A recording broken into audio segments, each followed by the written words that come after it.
to his play. He really just, he doesn't play the game like anyone else, and he utilizes so many things that other players just don't often think about. I know, that's a good point, because I remember watching a couple games you played against him. You went CC first, and then he pulled all of his drones and tried to cancel your CC, which actually ended up being pretty cost effective. It worked in the first game, yeah, definitely. Yeah. So he is a very creative player, and that's what I'm really looking forward to seeing. Now, it is time for the third round of 8.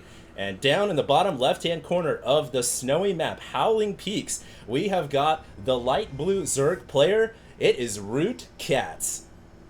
And over in the top right-hand corner, we have his teammate and opponent and good friend. It is a red Protoss player, the last addition to our pHD tournament lineup.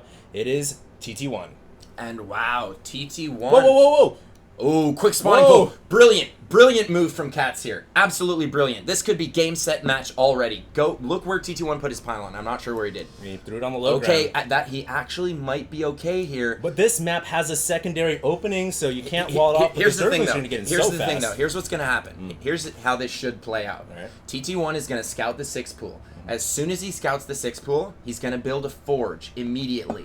Then he's going to put a pylon in his mineral line, and he's going to put up a single cannon in his mineral line. Right. Now, we'll just have to see. He sees it. He's going to send that probe out immediately from his mineral line. There it is. He's heading out to make the forge. Great response from TT1 here. And usually what happens here, guys, is, Catz will be able to kill double gas. He's just clearing capacity. Oh, okay. Yeah. So here's what's going to happen. He's going to try and bypass the forge, get into the main.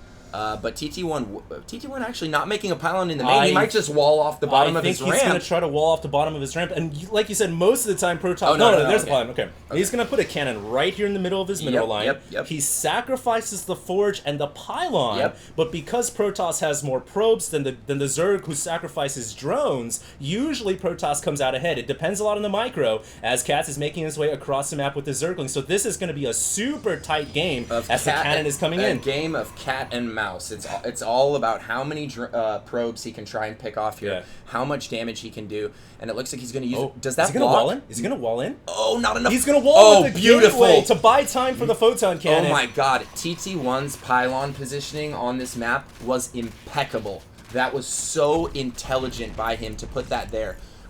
I can't stress that enough. Yeah, it bought time for the photon cannon, and now the cannon is up. Oh, Catz is in a lot of trouble here. At the very least, as a Zerg player, all you get out of this is killing off a forge and a pylon, but if we look at the income tab, it really hurts because he sacrificed so many drones. Yeah, absolutely. TT1's going to start this game off with a tremendous lead. And this goes back to sort of what I was saying about the White Raw game, I thought Destiny should have opened up with like a 1-base Roach or even a 6 pool. White Raw would have been dead. Yeah. Because White Raw put his pylon way out in the open on this map. He would have been gone. And I think Catz was kind of banking on the same thing. But TT1 intelligently puts his pylon in a perfect location where he can put the forge and he can block with the gateway.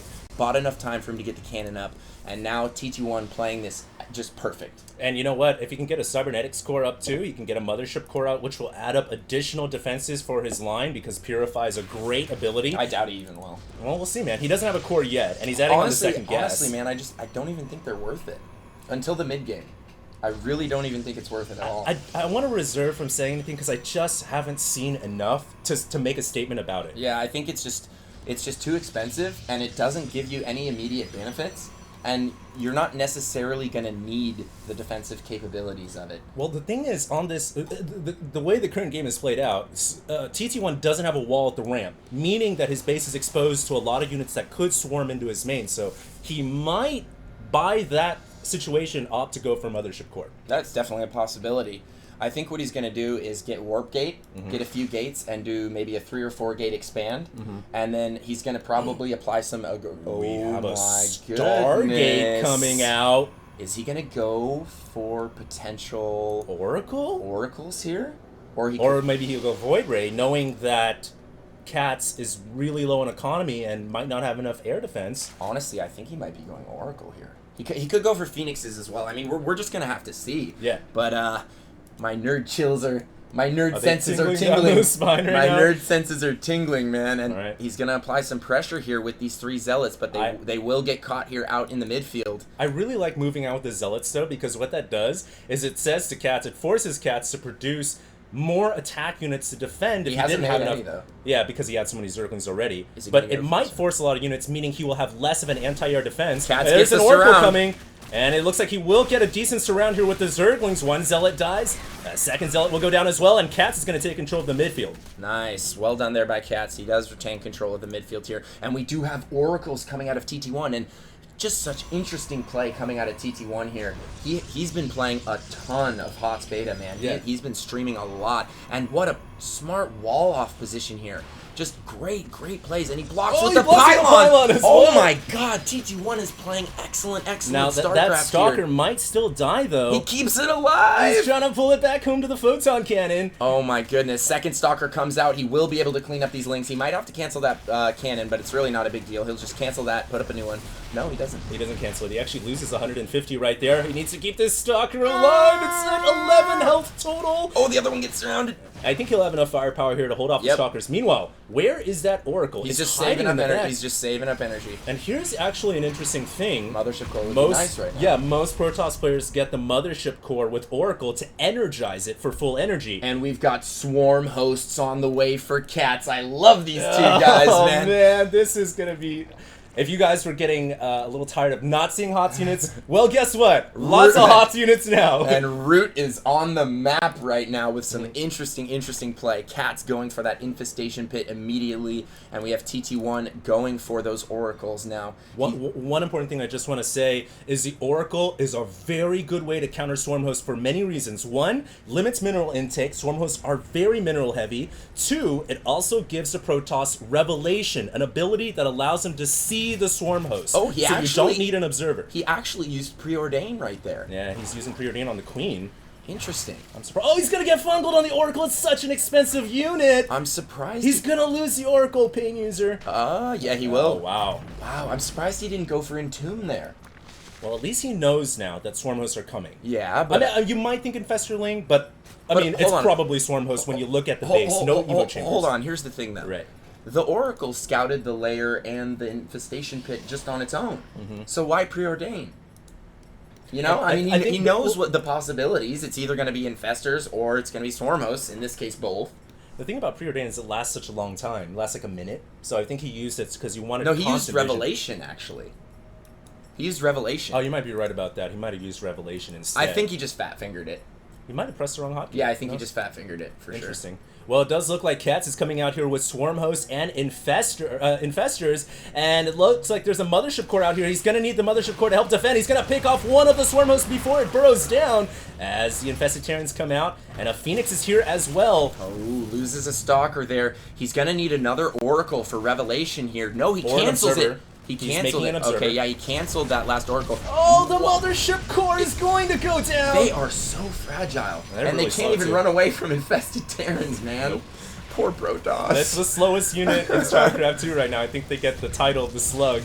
And here comes the Locust, man. They're so hard to deal with. TT1 could be in a bit of trouble here, man. Catz has got himself into a pretty aggressive position with these Swarm Hosts, and he's going to continue to lay siege to the natural here. One thing that you can do as Protoss is Graviton Beam the Swarm Hosts, even when they're underground, and pick them up. Now, but he doesn't have enough Phoenix to do that yet. Yeah, and now one thing we really need to note here is that this is essentially an all-in for Catz here. Check his economy. Well, hold that thought. It looks like we have a big attack here. Catz is going to shoot out some infested Terrans, and the Swarm Hosts didn't die. That was a big commitment by TT1 to use a Graviton Beam. Yeah, it was. And just check the income tab. Yeah, Catz, exactly. This is 100% all in from Catz. He's doing a lot of damage, though. The cannons have all been cleared, and he's using an Infestor Swarm Host push here. All energy-based units, free units. He's getting a ton of kills here. He might be able to get the Queen here, but he needs to go for the Swarm Host, not the Queen. The Queen drops a Transfuse. One of the Phoenix is very low. It will drop, and now TT1 trying to go maybe for the Overseer so his Observer won't die. TT1's losing a lot of units here, though. He doesn't have an Observer on the map. He can't see the burrowed Swarm Host. He lost it in that last engagement. And Immortals are not what you want to deal with the Swarm Host. Not at all. They produce tons of small units that do ludicrous amounts of damage. ludicrous. Straight up. I mean, these things are nuts. Here's a new observer coming out for TT1. He needs to keep this observer alive at all costs, but there are 2 overseers here, and the Phoenix are now going to go after the overseers first. He knows how important it is to get rid of the anti-detection. He kills off 1, but there's still 1 alive, and the swarm host numbers are getting bigger and bigger. This game is so sick. This is awesome. Both players just trying their hardest right now, and TT1 is trying to hold on. He's getting a Void Ray here, which might actually help out a lot with cleaning up these swarm hosts. Oh, he's going around the side. Around the side for a flank. He's going to try and take out all of the swarm hosts. But it's not a bad idea, but he's got to break through the rocks first. Look at this encampment for Catz. He's in the perfect position. He's just continuing to bring swarm hosts. Oh, one of the swarm hosts picked up. It's flailing around in the air, and it does get underground. This is just such smart play from Catz. The queens are there for transfuse. They can pick off the observers. Exactly. I mean, it's all coming together. And it's good against the air units that are usually very good against swarm hosts. He's leapfrogging swarm hosts. It's siege tanks for Surge. And Catz is coming in here now, and it looks like TT1 comes back to the main base to defend. Some of these swarm hosts are a little bit overextended. He might be able to pick off 2 here, but the locusts are just doing so much damage as well. The infested Terrans coming out, and now TT1 has to pull back.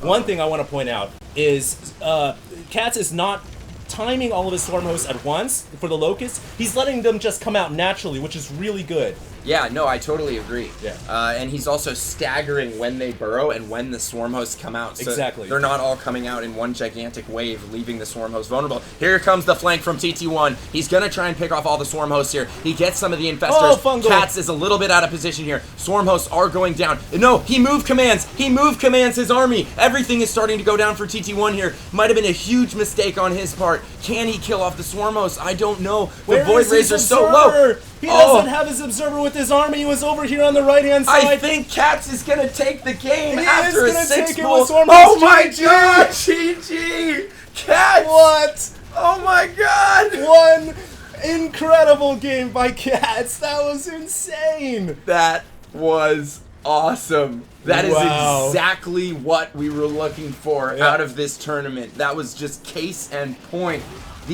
The Root guys have been putting in a ton of time into Heart of the Swarm. They've been streaming non-stop, man. Catz has been going on 20-hour streaming spurts. Yeah. So has TT1. What an incredible game. Catz had 25 drones. 25 drones. 30 at the end of that game, but TT1 was up 2-1. He had 50 probes. All right, guys, we're going to go to a quick commercial break. Don't go anywhere. We're going to have Game 2. Catz and TT1 coming up next. I know, I'm astounded too, man. Don't go anywhere. We'll be right back.